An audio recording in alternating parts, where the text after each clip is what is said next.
प्यारे विद्यार्थियों, मैं ध्रुव प्रसाद शर्मा आपका 10th NCERT की क्लास में स्वागत करता हूं।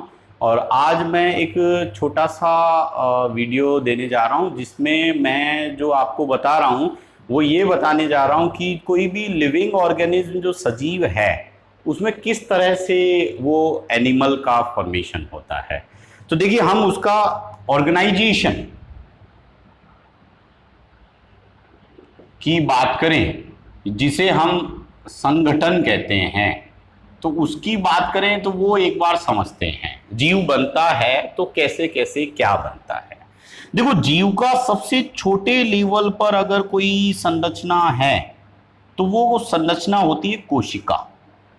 सबसे छोटे लेवल पर सबसे कम विकसित अगर जीव है तो वो सेल्यूलर एनिमल या कोशिकीय जीव कोशिका के द्वारा बना होता है। अब ये जो कोशिका है, कोशिका कई सारी मिलकर के आपके टिश्यू का फॉर्मेशन करती है। टिश्यू मतलब उत्तक। कई कोशिकाएं जो समान हैं संरचना में, वो कई सारी कोशिकाएं मिल जाए तो क्या बनाती हैं? टिश्यू।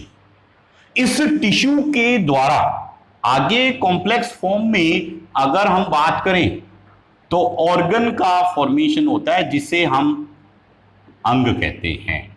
जैसे हम बात करें, जीव जो एनिमल है, लिविंग ऑर्गेनिज्म, वो कोशिका से बना है और समान कोशिका बन जाए तो उत्तक टिश्यू बनता है। जैसे हम उपकला उत्तक की बात करें, कोई भी ऑर्गन होगा जिसके चारों तरफ से जो कवर्ड है वो एपिथेलियम में टिश्यू बोलते हैं, उसे उपकला उत्तक बोलते हैं। उसके अंदर बहुत सारी आपके क्या है, कोशिकाएं उपस्थित हैं। अब वो कई सारे उत्तक मिलकर के ऑर्गन बना रहे हैं, अंग।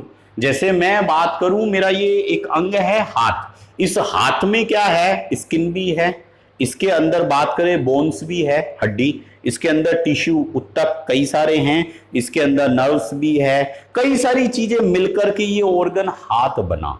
तो कई सारे टिश्यू मिलकर के क्या बना रहे हैं? ऑर्गन। और कई ऑर्गन मिलकर के आपके सिस्टम मतलब तंत्र का निर्माण करते हैं। जब आगे 10th NCERT में आगे बायो प्रोसेस में आप चलोगे तो डिफरेंट सिस्टम्स की बात होगी। जैसे डाइजेस्टिव सिस्टम है, एक्सक्रीटरी सिस्टम है, आपके सर्कुलेटरी सिस्टम है, नर्वस सिस्टम है, मतलब आपके पाचन तंत्र, श्वसन तंत्र, परिसंचरण तंत्र, उत्सर्जन तंत्र, जनन तंत्र, बहुत सारे डिफरेंट सिस्टम हैं। तो वो कई सारे तंत्र किनसे मिलकर बना होता है? ऑर्गन से। जैसे मैं पाचन तंत्र की बात करूं तो फर्स्ट पार्ट होता है मुख, फिर मुखगुआ, फिर ग्रसनी, फिर ग्रसिका, फिर अमाशय, फिर आपके आंत आती है मलाशय मलद्वार, mouth buccal cavity, pharynx, oesophagus, stomach, फिर इंटेस्टाइन, फिर रेक्टम और फिर एनस। ये डिफरेंट क्या हैं? ऑर्गन हैं, पार्ट्स हैं, जो मिलकर के क्या बनाते हैं? सिस्टम बनाते हैं। और कई सारे सिस्टम अगर जुड़ जाएं तो हमारे किसका निर्माण होता है? एनिमल का। एनिमल मतलब जंतु। अगर जंतु का निर्माण हमें बात करनी है, जैसे हम लिविंग और नॉन लिविंग स्ट्रक्चर्स की बात कर चुके थे, तो बायो प्रोसेस में आगे टॉपिक जाएगा आपके जो सिलेबस के अकॉर्डिंग दे रखा है, वो एनिमल के डिफरेंट सिस्टम हैं। तो सिस्टम जरूर पढ़ोगे आप। सिस्टम किससे मिलकर बना है? मैंने ऑर्गन से। ऑर्गन्स किससे मिले हैं?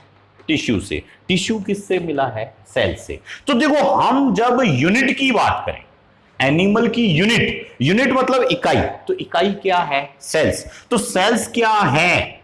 स्ट्रक्चरल एंड फंक्शनल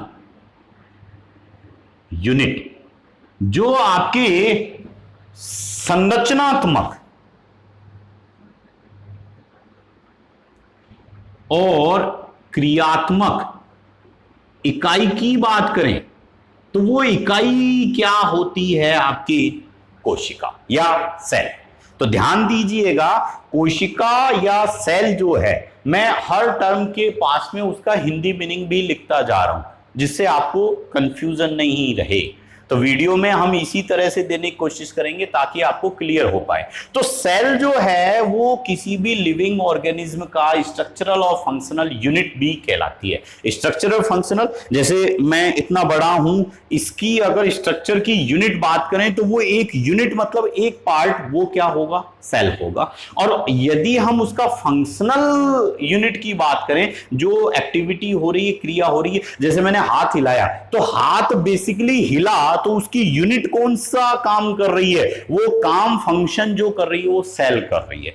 तो स्ट्रक्चरल और फंक्शनल यूनिट लिविंग ऑर्गेनिज्म की क्या होती है, सेल होती है। और सेल से अगर हम एक सीक्वेंस में बात करें तो सेल से टिश्यू, टिश्यू से ऑर्गन, ऑर्गन से सिस्टम, सिस्टम से एनिमल। इसका मतलब अगर हम बात करें सेल, टिश्यू, ऑर्गन, सिस्टम और एनिमल, तो ये एक सीक्वेंस में ट्रिक याद रखना, CTOSA। CTOSA क्या है, सेल, सेल से टिश्यू बनेगा, टिश्यू से ऑर्गन बनेगा, ऑर्गन से सिस्टम बनेगा, सिस्टम से एनिमल। CTOSA एक आपको मैंने ट्रिक दी है, इस ट्रिक को आप याद रखें और इस ट्रिक के थ्रू आप इसको हमेशा के लिए कभी नहीं भूलेंगे। CTOSA क्या है, एक सीक्वेंस है जिससे आपके एनिमल का फॉर्मेशन हो रहा है। तो मेरा ये एक टॉपिक छोटा सा जो वीडियो था वो मैंने क्लियर किया। ये 3rd वीडियो है। आप लाइक, सब्सक्राइब और कमेंट करना ना भूलें। आपको किस पॉइंट्स में कहां दिक्कत है मैं उसी के अकॉर्डिंग आपको देता चलूंगा। मेरा फर्स्ट वीडियो लिविंग और नॉन लिविंग स्ट्रक्चर्स में डिफरेंस जो था, सजीव और निर्जीव में अंतर जो था, वो थोड़ा बड़ा वीडियो था क्योंकि वहां करैक्टर ज्यादा थे। मैं आगे से जितने भी वीडियो दूंगा उनको छोटे छोटे पार्ट्स में तोड़ करके देने की कोशिश करूंगा ताकि आपको समझ में भी आए और आप प्रॉपर उसका रिप्लाई भी दे पाए। धन्यवाद।